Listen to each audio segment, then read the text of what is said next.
নমস্কাৰ, মই উতনু ভূঞা। আপোনালোকে চাবলৈ আৰম্ভ কৰিছে সত্যৰ এটা নতুন অধ্যায়, সত্যত যি কম সঁচা কম। আজি পুৱাৰে পৰা নিৰ্বাচনী বতৰত এটা বিষয়ে যথেষ্ট চৰ্চা লাভ কৰিছে। বিষয়বস্তুটো এনেকুৱা যে দিছপুৰ সমষ্টিৰ কংগ্ৰেছৰ যিগৰাকী প্ৰাৰ্থী মীৰা বৰঠাকুৰৰ ঘৰত এজন বিহাৰী বা ইউ পিৰ মানুহ যুৱক আহি উপস্থিত হৈ ভোট চুৰিৰ প্ৰক্ৰিয়া হাতত লৈছিল। ইয়াক লৈ মীৰা বৰঠাকুৰে লাইভ টেলিকাষ্ট কৰে।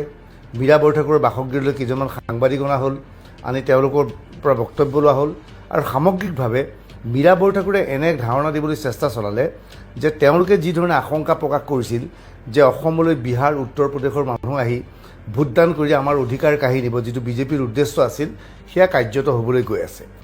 এনে এক ধাৰণা মীৰা বৰঠাকুৰে দিবলৈ চেষ্টা চলাইছে আৰু ছ'চিয়েল মিডিয়াত বহুতে প্ৰশ্ন কৰিছে কেনেকৈ বিহাৰ আৰু ইউ পিৰ মানুহে আহি অসমত ভোট দিব পাৰে বা পাৰিব।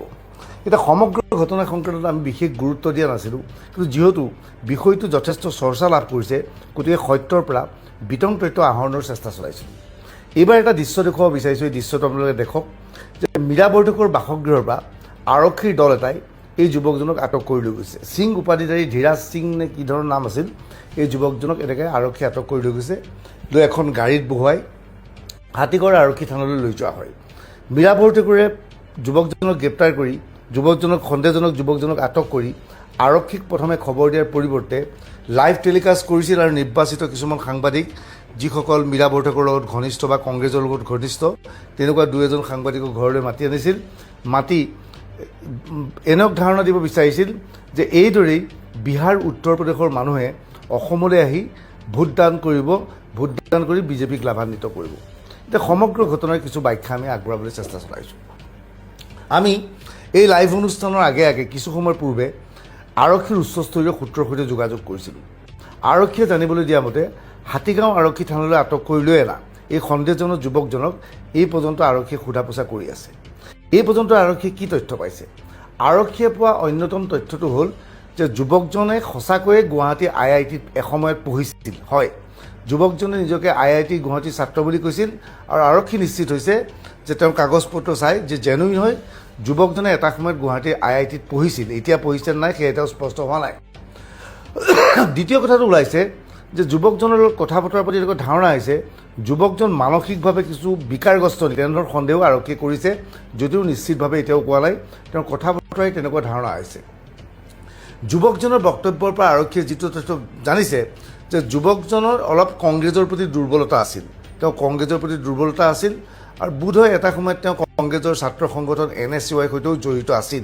বোধহয় শব্দটো মই ব্যৱহাৰ কৰিছোঁ। এতিয়াও আৰক্ষীয়ে কনক্লুশ্যনত উত্তৰ সম্পূৰ্ণভাৱে পোৱা নাই। যুৱকজনে ধাৰণা কৰিছিল যে ভাবিছিল তেওঁ ইমান জ্ঞান নাই, IIT ষ্টুডেণ্ট হ'ব পাৰে, সেইকাৰণে আৰক্ষীয়ে তেওঁক মানসিক বিকাৰগ্ৰস্ত নেকি বুলি সন্দেহ কৰিছে। যে আৰক্ষীয়ে সন্দেহ পোৱা কৰিছে যুৱকজনে ভাবিছিল যে তেওঁৰ যদি গুৱাহাটীৰ এখন আইডেণ্টি কাৰ্ড থাকে, গুৱাহাটীৰ এখন আইডেণ্টি কাৰ্ড থাকে আৰু লগত যদি যিকোনো ৰাজ্যৰ 6-7খন ভোটাৰ কাৰ্ড থাকে, তেনেহ'লে সেই আইডেণ্টি কাৰ্ডখন দি সেই ভোটাৰ কাৰ্ডৰ বিনিময়ত ভোট দিব পৰা যায়। সেইবুলি ভাবি তেওঁ অনেষ্টলি, কোনো তেওঁৰ উদ্দেশ্য নাছিল, পইচা খোজাৰ উদ্দেশ্য নাছিল, তেওঁ মীৰা বৰঠাকুৰৰ ঘৰলৈ গৈছিল যে দিছপুৰ সমষ্টিৰ কংগ্ৰেছী প্ৰাৰ্থীগৰাকীক বিজয়ী কৰি দিয়াত মই কিবা অৰিহণা যোগাব পাৰোঁ নেকি। সেইবুলি মীৰা বৰঠাকুৰৰ ঘৰত গ'ল, মীৰা বৰঠাকুৰৰ লগত কথা পাতিলে আৰু মীৰা বৰঠাকুৰে লগে লগে যুৱকজনৰ কথাত সন্দেহ উপজিল আৰু মীৰা বৰঠাকুৰে লাইভ টেলিকাষ্ট কৰিছিল।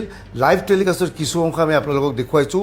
মীৰা বৰঠাকুৰে টেলিভিশ্যনত যুৱকজনক লৈ বিভিন্ন পৰ্টেলত বা ছ'চিয়েল মিডিয়াত এইদৰে লাইভ টেলিকাষ্ট কৰিছিল।